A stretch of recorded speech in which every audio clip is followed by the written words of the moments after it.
Talk is entitled Hitchhiker's Guide to the North Korean Malware Galaxy, and our speakers today are Christian Beek, who is formerly Director of TI at McAfee Labs and Director of IR at Foundstone, currently a lead scientist and principal engineer in the office of the CTO at McAfee, and Jay Rosenberg of Intezer, thank you. And I don't have a bio for Jay, but I just met him and he seems really cool. Also, I have to say, I'm pretty floored by the amount of good intel that we've seen out of this company in the past 3 years since they started. And so, without further ado, let's take it away. All right, thank you. So, good morning, everybody. Really happy to be here today together with Jay and present our research, which we have at least worked on the last 4 or 5 months, I think at least. And 4 or 5 months, yeah. And the funny thing is, it started actually on Twitter, where we just started to chat about something, and I got familiar with the technology and also like the stuff we are doing around nation states. And at some point we had the discussion, right, okay, we know, for example, that for sure that some of the North Korean malware families are connected, that they're sharing code, so that was a fact. But is there more we can discover? And actually that's what spiked our research, which we will talk about today.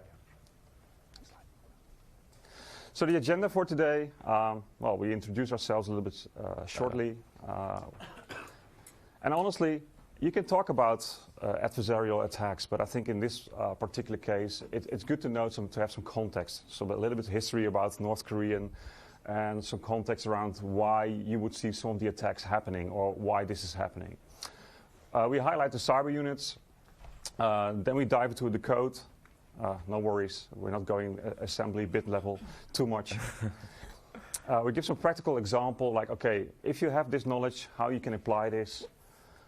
We have some final thoughts, and we have a really nice surprise to you guys as well, which we will release at the end of this talk. So more on that later. Okay. Okay, Jay. So I'll introduce myself. I'm the senior security researcher at Intezer Labs, where we've applied the concepts of human biology to software. And I lead the research behind a technology that we're able to find code reuse. I'm sure, how many of you are developers or know how to program? Most of you, I'm assuming. And we all know that programmers reuse code all the time. And this applies to nation-state threat actors and companies like Microsoft. So, Christian, you want to introduce yourself? So, I'm a senior principal engineer and lead scientist in McAfee in the office of the CTO. And my team, we're really looking at kind of advanced threats in the broadest sense, like nation states, cyber criminals, and we closely work together with law enforcement to get these guys behind bars. And also what we learn from the nation-state attacks, the techniques, the tactics they're using. Can we detect this, or do we have to innovate on new technologies and stuff like that? So that's in a nutshell what I'm working on. So like I said, if we talk about North Korean, it's a very interesting country, I think myself. Like, if you look at the history of the country, like after the Second World War, they got split up between North and South. And it's very interesting to see what happened. Like, when they split up the countries, they never thought about the different resources. Like the resources they have, like in the South, they don't have in the North. The North is a lot of like mountains. So not many, the only thing they have is like coal. And there's not a lot of those resources which give them like trading opportunities with other countries to earn money. On top of that, they have a kind of culture where they want to do the things on their own. So really doing the things themselves, don't ask for help. It's kind of the culture that lives in that country. So if you take that into the back of your head when you look at those cyber threats, attacks, you start to understand more why in some cases they start attacking other nations or other services. Especially if you take about the second leader, Kim Jong-il, around that area, 2004, 2005. That's exactly actually the area where they started to look into cyber warfare. It started very slowly, easy with some basic DDoS tools. But more and more, they start to adapt and learn and invest in that program. And of course, with the latest leader, yeah, this continues like massively. Next slide, please. And also due to like all the sanctions and everything on North Korea, they've really evolved into more financial crimes. And there was actually a great article about a North Korean defector that was in one of the cyber units, and he said that they would do anything to bring money back to North Korea. Yeah, and that's also part of their really education program. So let's take the next slide, please. So how does it work? If you are identified in North Korea on like your elementary school to be really good with computers, you actually can go to number 1, the gang 1 and 2 junior high school. And there it is where they identify the top talent and I would say the talent. If you're a top talent, you go to one of those universities where they really make you like a nation state hacker. If not, like Jay said, they have this program where they send you abroad and you have to bring back money for the country. So they get like a commercial target on their head, like bring $100,000 a year back to the country. You can keep $20,000 for yourself, for cost of living and earning, but the rest of the money is for the kingdom. So if you look at those particular operations, so that's where we see a lot of split in tools and malware is like, a lot of this, what I call junk, is really like, okay, cracking tools to crack serial codes. Or they infect in the gambling world where they really try to get money from people that are gambling sites. Those kind of tiny operations or selling illegal software, that's particular for that group of people. If you look for the nation state ones, yeah, that's a whole different game. So if you look at there are several cyber units, and this is after the reorganization in 2013. They had like one major big department, but they started to reorganize that. And this is all intel based on what we got from defectors and reports that were brought out by people working and living in the country. So these are actually the several main units. I would say that there's maybe some few others, but if you look nowadays, yeah, the units we deal mostly with is Unit 91. They do more the espionage kind of operations, looking for knowledge, like, hey, what is happening here, or what is this company doing, what is the strategy of this country, what is their opinion about some political standpoints. Unit 110, actually that's the tool development unit. So they develop actually all the kind of tools being used in nation-state attacks. And I want to highlight one more. If you look like the last couple of years, I would say Unit 180, if we talk about the SWIFT banking attacks all over the world, this is the unit that's actually doing all these attacks. And of course, like Jay mentioned as well, like we saw the sanctions happening, I think last year around May, 2017 May, the US put sanctions on North Korea, and of course they had to gain money. So immediately we saw a ramp up on attacks on cryptocurrency exchanges around the world. Firstly focused on South Korea, but we have evidence that we saw more attacks happening over there. And this is actually very unusual for nation states to do. They're usually interested more in cyber espionage or cyber warfare instead of financial gain. So this is pretty unique to North Korea. So, honestly, to be a nation-state hacker in North Korea is very beneficial. There's some nice benefits for you, if you can call it like that. Of course, who doesn't want to be lifelong party membership? Who doesn't want to have access to the nice air-conditioned limousine bus in the city? But also, they get the luxury apartment, internet access, which is of course very rare if you live in North Korea. But also, if you do your job well, you get a nice bonus. And in many cases, you're allowed to travel abroad. Most of these guys, they finish their study up in North Korea, and they will be sent out to some countries in the world where they do like a computer science degree. Sometimes they stay over there operating in cells, but also many times they actually go back to North Korea and coordinate the attacks from different units over there. So this is in a nutshell like the benefits of being a North Korean nation-state hacker?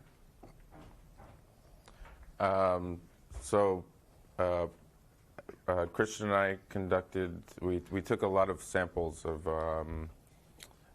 North Korean malware dating back from 2007 until the present.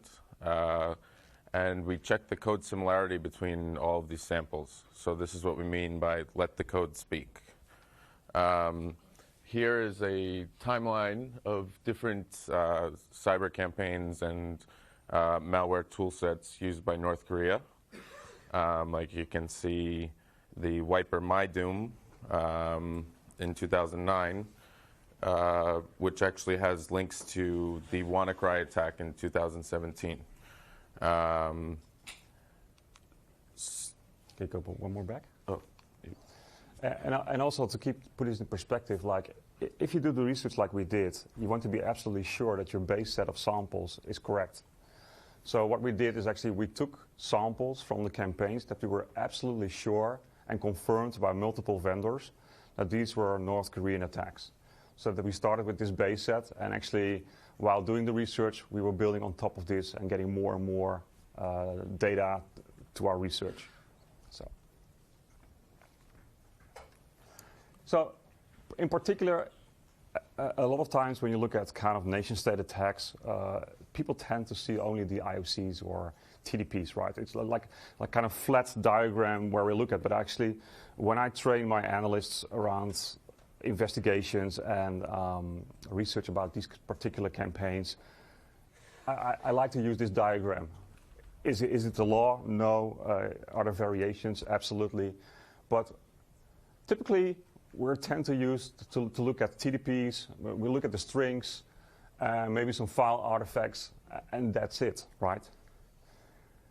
But also important, in my opinion, now we have the ability of like code reusage analysis, but also like the history. Is there any history or context? That's the major keyword for my researchers. What is the context of this campaign, or where does this malware fit in? And of course, the last one, if you wonder what is SIF, stuff I forgot. So there are multiple ways of looking at some of the campaigns, and I like to challenge people because nowadays I see a trend where a lot of people are like, oh, machine learning, artificial intelligence, that's the answer, right? I think it's a tool. It will help us. But I think especially in these kind of cases, human intelligence is key.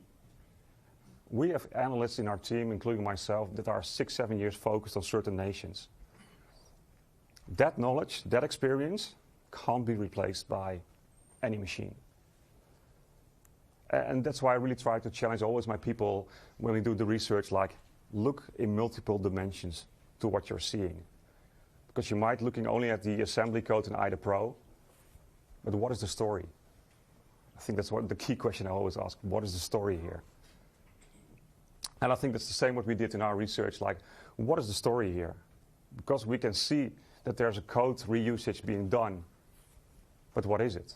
Well, we had some false positives, right? We have some funny stories. Yes, we did have some false positives, and there was actually like a South Korean, it was kind of like, how do you say?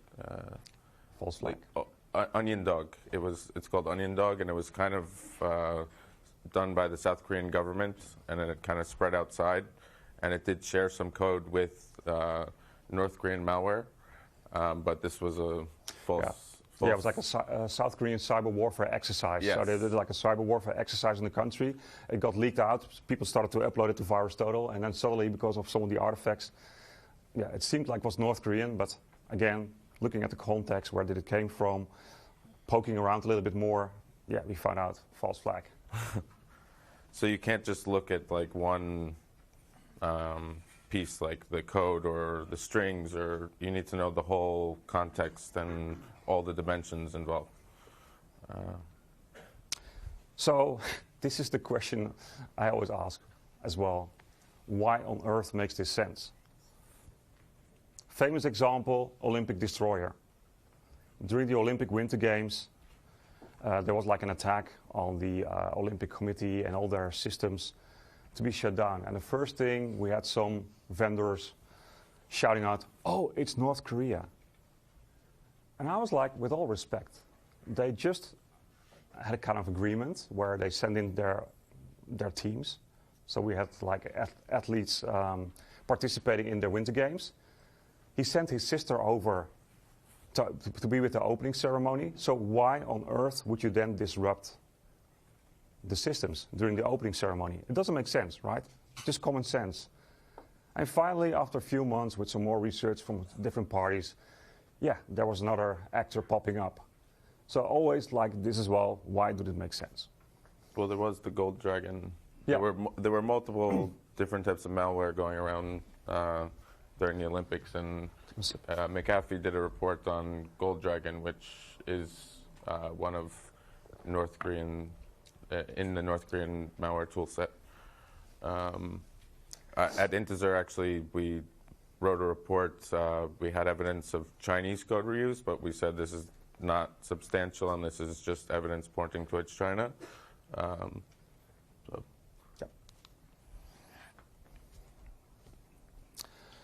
I think we released our research, our paper around Black Hat this year at DEF CON. I think we had tons of interviews with journalists, and I think the biggest question we always got was, how sure are you this might be North Korean stuff? Because honestly, if you're very skilled, of course I can write a piece of malware that might look like it's coming from North Korea. And like I said, with all the dimensions we researched in our investigation, we were pretty sure, but I just wanted to give you an example here. 3 different samples, all 3 used in an attack on the SWIFT banking systems, 2016, 17, 18. As you can see, they're all Russian words in there, like command control, stuff like that. The funny thing is, and of course we have Russian-speaking people in our team, they were laughing at this because they said like, no, this is not correct. This is like the Google Translate of some of these words. So literally, the adversary put in command and control, Google Translate to Russian, and boom, you have this word. But then, you can go to the next slide, please. When you did like the rich PE header analysis of all 3 tools, you could actually see all 3 were developed in the same dev environment. So it was like a certain Visual Studio version they used for developing all 3 samples.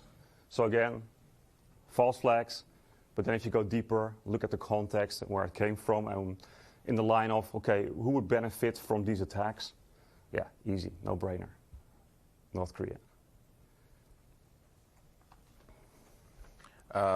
So this was the final result of the different malware campaigns and malware tools used by North Korea, showing a graph of the connections of the code reuse of each of these families and binaries in each campaign. And at the end, you'll get something very cool that we did, where you'll actually be able to see these connections, the specific code that connects all of these. And something you can see here is that there's 2 different clusters of the malware, and this can signify that like a lot of these malware in the big cluster have been attributed to Lazarus, which is one of the groups operating within North Korea. And on the bottom, there's a cluster of 3 different malware, which are thought to be affiliated with group 1, 2, 3, another group within North Korea. So you can see there's no code connections between the different groups. And as it is, as I said before, programmers reuse code, so the people operating in this group were reusing a lot of the same code, and the same applied to group 1, 2, 3. Can you explain me some more about why some of the red lines are thicker than the other ones? So the thickness of the line signifies the amount of code that was reused. And when I say code that's reused, it's not, we're talking about unique code. So compilers generate code, there's often common libraries and other things. these things are all of this is filtered out, and this is like the unique code specific to these malware families. Yeah, and sometimes we found some false positives as well, because we thought we found something unique, but then it's like, oh, wait a minute, they're using a kind of Chinese simplified language library in their malware, which we don't find here in the West. So that was not unique, so we had to filter out those results as well. I think one of the interesting things here as well is, of course, and of course you don't want to mention WannaCry again in your presentation, but to be honest, we found traces in WannaCry code that went back to 2009. 2009, the MyDoom attack. So they reused code from 2009 back into their WannaCry malware from last year. And actually, so with WannaCry, as I was saying about the libraries before, well, it turns out North Korea and Iran like to use Code Project for taking some code. So there's a library they both use. So there's actually like a small code overlap of a library that you can download right off Code Project. So interesting fact. Yep, just wait before you click for it starts running. So, of course, we did the Hitchhiker's Guide to the North Korean malware, right, Galaxy. And when I have to go through like thousands of samples sometimes in my day job, it's for me impossible to go through all those lines. I hate it. And of course, since I'm in innovation, I love to think further beyond what we're going to do in the next couple of years. I thought, like, you know what? How cool would it be if I can actually travel through my malware code? Because what I want to look for is, like, what are the unique genes or DNA profiles of the malware? And if I have those bits, I can actually write detection, or I can use this hunting. So I didn't have my Oculus Go with me, but actually at home I have this thing on my head, and actually I'm traveling like this through my data. So this is actually me traveling through some of my malware family investigations. And so everyone is actually a different malware, that's some ransomware. And we're going to zoom in on some Korean stuff there in the bottom for a bit. But this is actually how I surf through my malware. And as you can see over here, it will stop in a moment. So we have like different families here with different artifacts.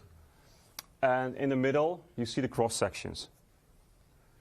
And those cross sections are the unique DNA strings, or how you want to use it, call it, that identifies all of them. So if I can write detection for those ones, actually I can detect or kill all those 5. And the art is to find the weak spot where you can say, like, it doesn't matter which version they create next, as long as these artifacts are there, I can kill it. That brings us to our next slide, which is, this is unique code. If you're familiar with IDA Pro, this is disassembled, it's an assembly. This is unique code that was shared between the 2009 DDoS attacks of MyDoom. That was also available in the 2017 WannaCry attack. Now, being able to hone in on such small pieces of code that are unique like this, maybe we would have been able to detect WannaCry better by looking at the code reuse. The same applies to here. This is a common file mapping function that has only been seen in Navrat and the North Korean gambling attack malware.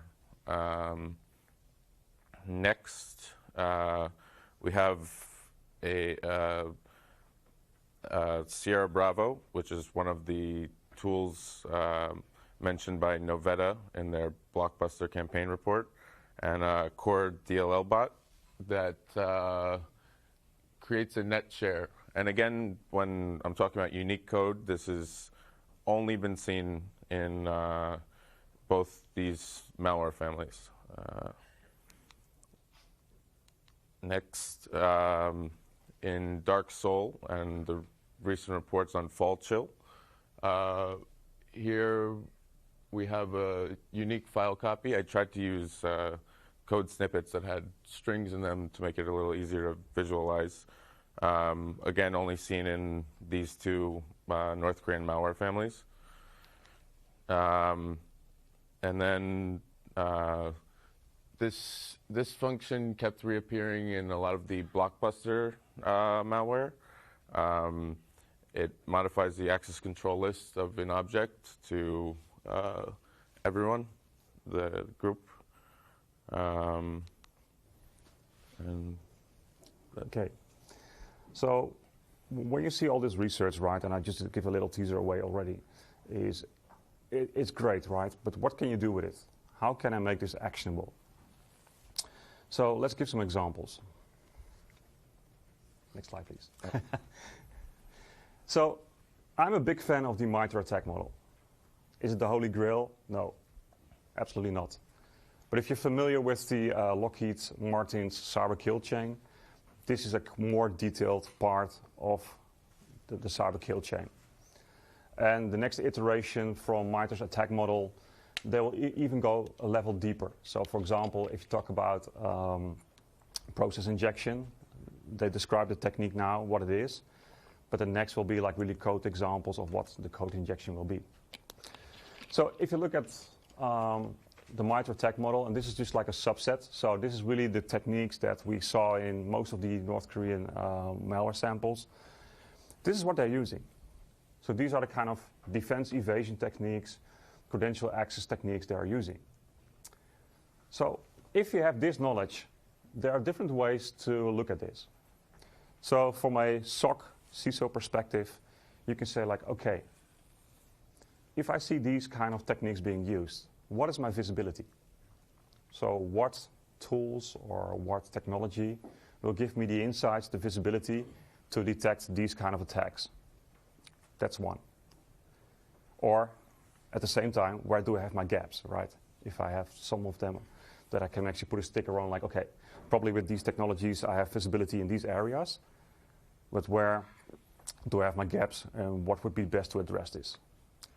The other one as well is like, okay, hunting. Because if I know what kind of tools or techniques they are using, is there a way I can actually create rules or detection mechanisms to find out if this is happening? Another thing is like if you know the kind of behaviors these groups are doing, and then you're going to more into kind of a risk approach, like, hey, am I on the target list of North Korea? As a financial institute, yeah, might be. And then you can ask yourself, like, okay, if I see some of these techniques popping up in my logs or whatever you have, visibility, what might be their next steps? So based on the history, based on what we know about previous attacks, what might be their next steps? And which technology in my company would help me to block or detect the next steps? Different ways of actually how you can apply the MITRE model. So in our case, so if you look, for example, more deeper in this knowledge, you have several campaigns, right? And if you map them out to some of the techniques, so you go to execution, credential access dumping, all these techniques, and then you look at the input data.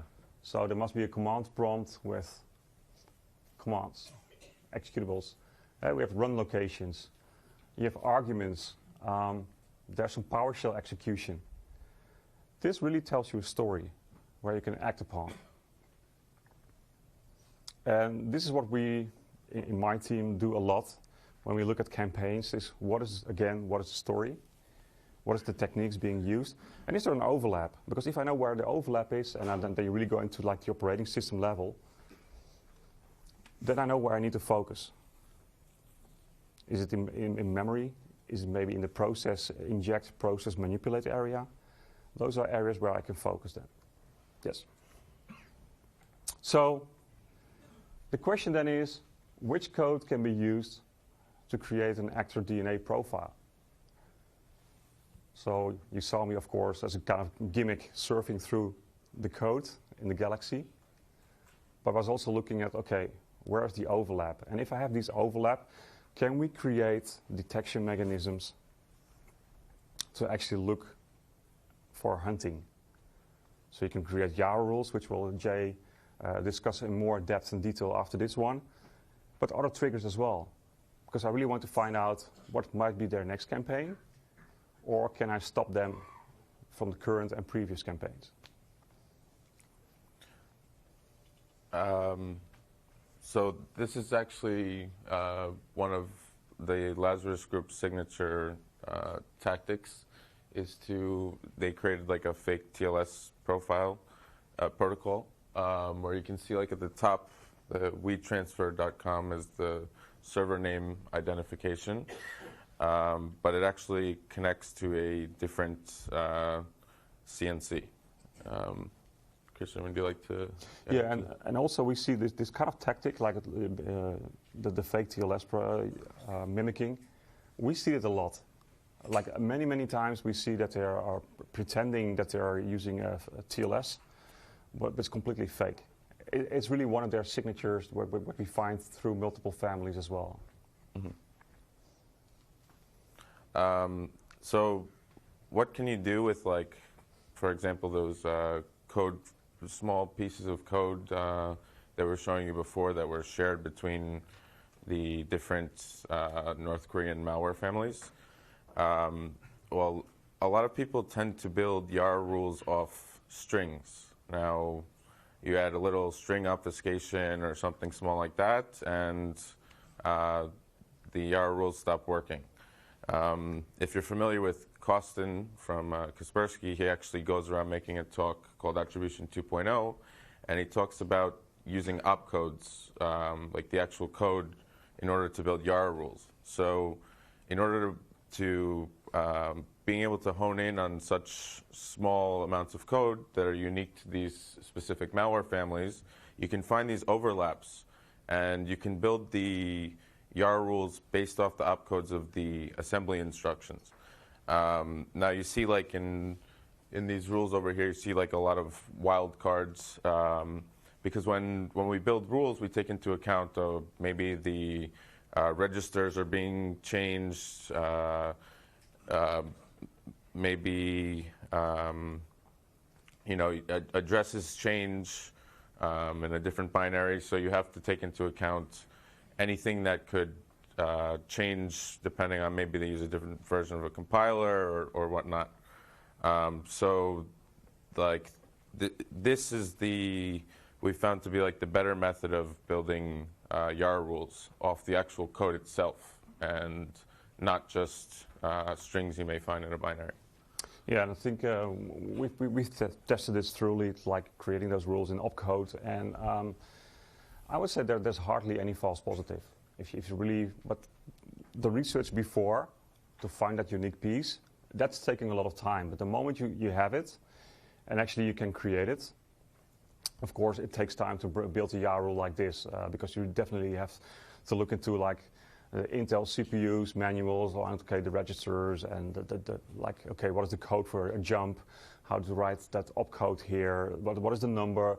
Okay, what is the wildcard here? So it takes a little bit of time, but once you manage to get the experience, of course, it's really powerful. And we use this all the time as well. Yeah. Mm-hmm. Yeah, we've been able to find a lot of new threats just from putting signatures like this up on VirusTotal. And the real thing is that at the end of the day, the code doesn't lie. As I said before, strings can be encrypted and all that stuff, but the code, it remains the same, and it's reused all the time. And also, if like Jay, and I completely forgot to mention that on the slide with all the lines and the thick red lines. Not only the relationships between the malware families were there, and you showed a little example of like the different units, like a cyber unit or 1, 2, 3 or something what you said. But also, if you zoomed in more, we could definitely say like, okay, this is unit 180 doing the financial tax. But also, they were supported by the other unit because you saw the exchange between the tooling. So what started with like a small subset of data, which we know for sure, we opened up not only the campaign relationships, but also the unit relationships. And in some cases, we found even campaigns that were unknown to be attributed or to anyone else. And we found like, hey, wait a minute, there's more to the story thanks to the data. So that was really great. Mm-hmm. So we're a bit fast, I think, today, but some final thoughts here is that, well, as I mentioned, the analysis reveals for us like really, really interesting links, things that we wouldn't have seen before. And actually, we took North Korea as an example because we knew for sure they were exchanging code. But we definitely want to take this to the next level and the next steps where we want to investigate more and in broader data sets to see where we can find more link. Because we know, of course, that cyber criminals are exchanging code, right? Or do code reusage. If you look, for example, at currently Gantt grep, these guys using like a Visual Studio dev kit source code, and almost every week they have a new version. Every time the code is 80% equal, they just change a few bits. I think the last version had a little exploit in it that they added, but that's it. So that they're reusing it, yes. But I think it's really powerful to see, are there more links? Are there more things we can reveal by adding also more data? Yeah, that even applies to like banking Trojans like Emotet. It does come packed, but there are two significant, very small pieces of code that even that you could tell just by the packer. But once the actual payload gets unpacked itself, 98 to 99% of the binary is actually the same and hasn't changed. And I think that most of these points we have addressed well today, but pay attention to the details, right? Like, look at what you're seeing. That famous example which we mentioned, right, where we thought like, oh, wait a minute, we found a connection between certain nation states. Well, it turned out to be like a shared library you can download from GitHub. Doesn't make sense, right? So you have to do your homework. But also like the Chinese simplified language libraries you find in some of these malware samples. Yeah, of course we don't have them here in the West because they're not part of maybe the dev studio they're using. So you need to be still sharp on when you do the analysis. And so, you know, there's like also like the compiler edit code and as Christian said, like the overlaps in different libraries and whatnot. Or even like open source rats like GhostRat or something like that, or Pony or Zeus, where they tend to share code with these. All right, shall we do the drum rolls for the announcement? All right, there it is. Yeah, you want to walk them through? Oh, sure. So we just wanted to announce this one, fresh, just released, live, all yours. So this is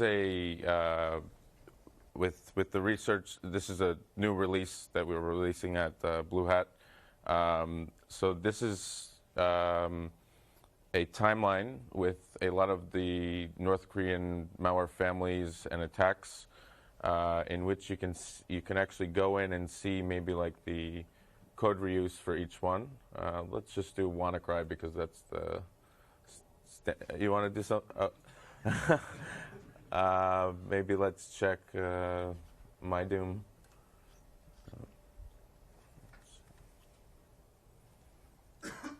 So we can see like, well, this got unpacked. Let's see.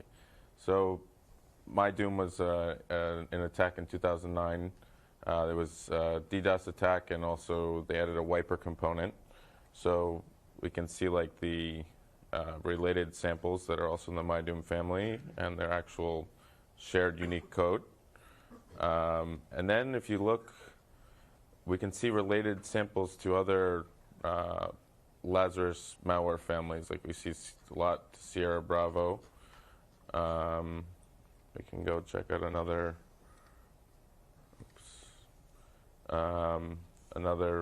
family. I'll grab Destover. Destover, yeah. It's the wiper being used in the Sony attacks. And we can see that actually, so we've categorized like Destover under Lazarus in order so we don't have lots of results on code overlaps, but you can see inside which families it actually overlaps with. So it actually shares 78% of its code with WannaCry. And this is an attack from 2014 that if had been looked at the smaller pieces of code, maybe we could have had a better prevention for like the WannaCry attack. And we can see even the shared code inside. This looks like some crypto. But we invite you to go on, and we have like a dedicated web page that you can actually check out all the code relations of the samples that we used in our comprehensive research. So, okay, let's go back to the presentation. Yeah. Yeah. Okay. Next slide. So this is the link. So if you want to make a picture or take notes, we'll keep it up for a minute. And in the same time, this was our presentation. So let's open up the room for Q&A. And there are people with microphones, so I see.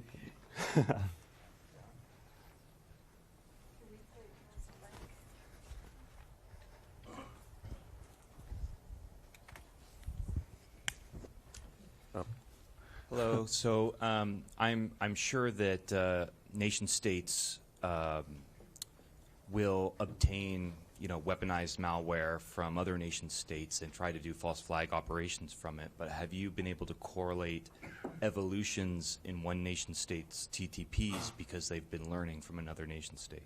Oh, definitely. Yeah, definitely. You see that. Honestly, I see it on a daily basis, like where you see where somebody's leaked out cyber weapon is soon being adapted by another nation. So techniques are being used, definitely. Also keep in mind, especially I know from an example if we talk about North Korea today here, we saw that a security researcher released a tool on December 20th. I know the date exactly because I saw that. Within less than a week, that tool was adapted in one of their campaigns. So it tells a story, right? Again, like if you are able to see a tool, test it, and work it out and implement in a campaign in less than a week, for me that's impressive.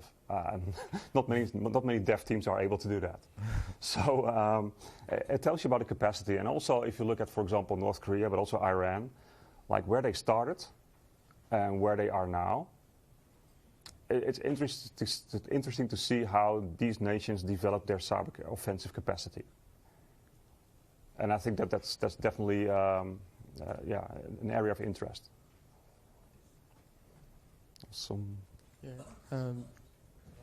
Got a two-part kind of question to this. Can you guys hear me? Test 1, 2. Yeah. Okay. Yeah, we hear. I can't hear myself. So, question for you on the similar related to that. Do you find that when we publish results like this, that the criminals would go and use, say, your website to grab those examples, or use the signatures or somebody else, like you were saying with the language difference? But now we're giving them the exact code.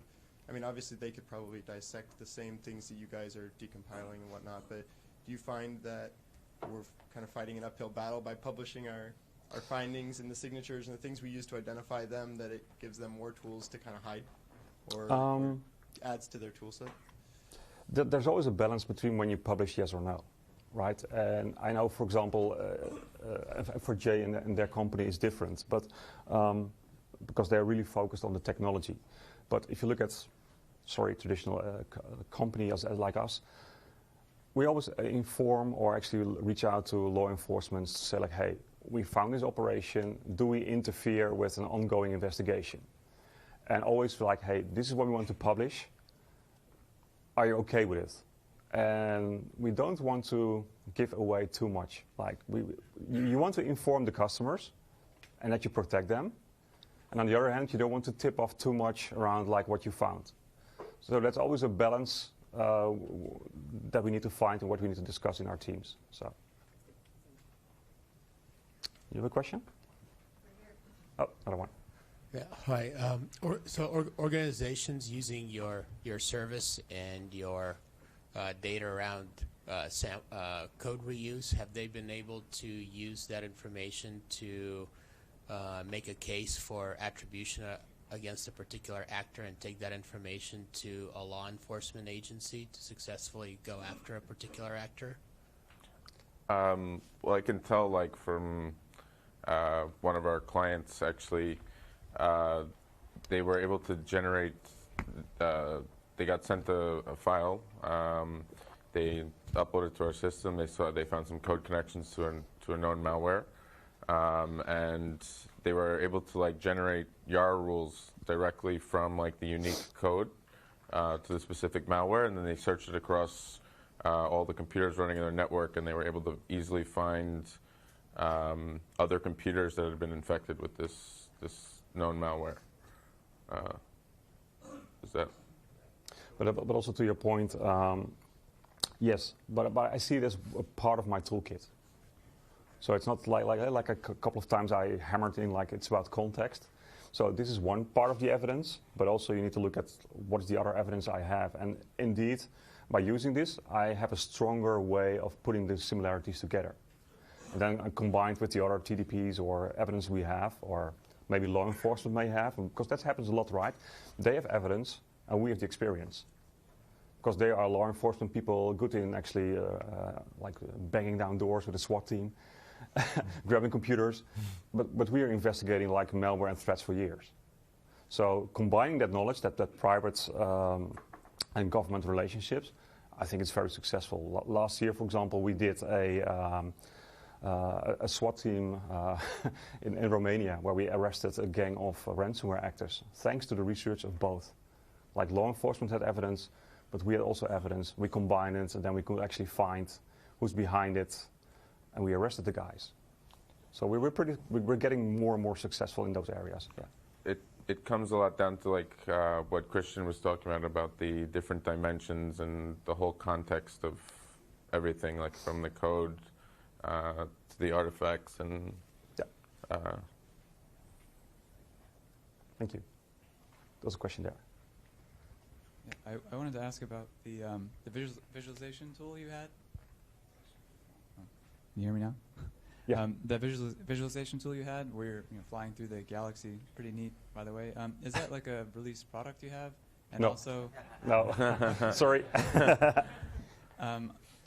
Also, like, what were we looking at? What were the nodes and what were the edges? I wasn't sure what I was looking at. Yeah, so it's about code. Like the code, like blocks of code are identified, like for example, network, some registry values, PDB paths, stuff like that. And believe me, it's like 20 million samples in my collection for doing that. So that's a big one.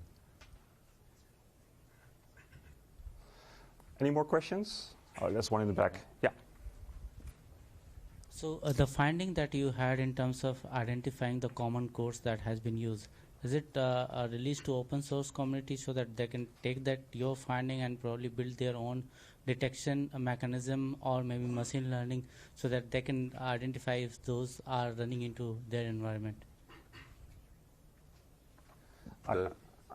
So I already asked that question. So detection mechanism that you are applying based on the finding that what common code or patterns are in use in all these attack tracks. Yeah. Is it available on open source community so that others can take it and then start building their detection or their machine learning mechanism to identify those? So in our case, it's we use it mostly for hunting at the moment, but yeah, definitely you can apply this at some point for a machine learning case. Totally agree.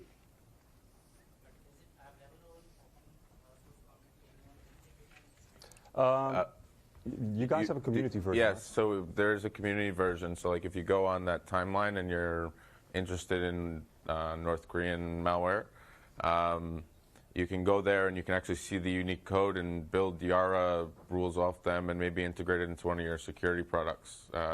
So you could potentially defend against future attacks from North Korea. There was another question in the middle here? Or? Yeah, another here. Oh, sorry. Thank you for the presentation. Quick question on what we saw today, North Korea specific.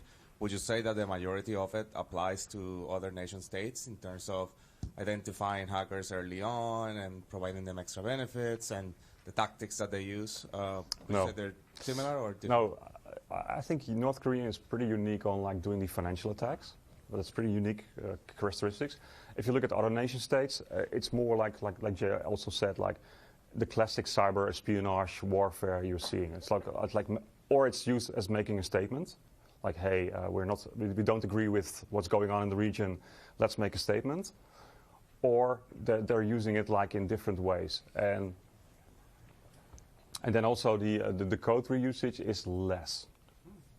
Well, I've actually, whether it's you're looking at like the Turla group or even the CIA, if you take Longhorn or like the Lamberts, you actually do find maybe not like a higher percentage of similarity like you would with Lazarus. I mean, or North Korea, a lot of the time with North Korean malware, you get like a 40 or 50% code similarity. But even, you take Turla, you could find maybe 8% of the code has been reused in Turla, or I've seen it with CIA malware and definitely Chinese malware. They just seem to rehash the same tools over and over again in a lot of the Chinese APT groups. Thank you. You're welcome. So if there's no more questions, then I really like to thank you for being here and for the people that are watching. And so there's one more. Oh, sorry. Hi, my name is Christian. Thanks for the talk. Awesome overview. One question about the Yara rule. As I understood, you were orienting on opcode patterns. So in this respect, aren't there any issues with runtime compression in future examples or samples? You mean like certain different compilation flags? Yeah, for example, yeah. Well, there can be. We try to, like what we have is what we call genes, but we do some type of normalization to the actual assembly code. And the closest you can get is by using like the wildcards for maybe things that are like registers that might change and memory addresses that might change. It's very hard to build like a Yara rule that would also take into account like the calling conventions of a function. Okay, thanks.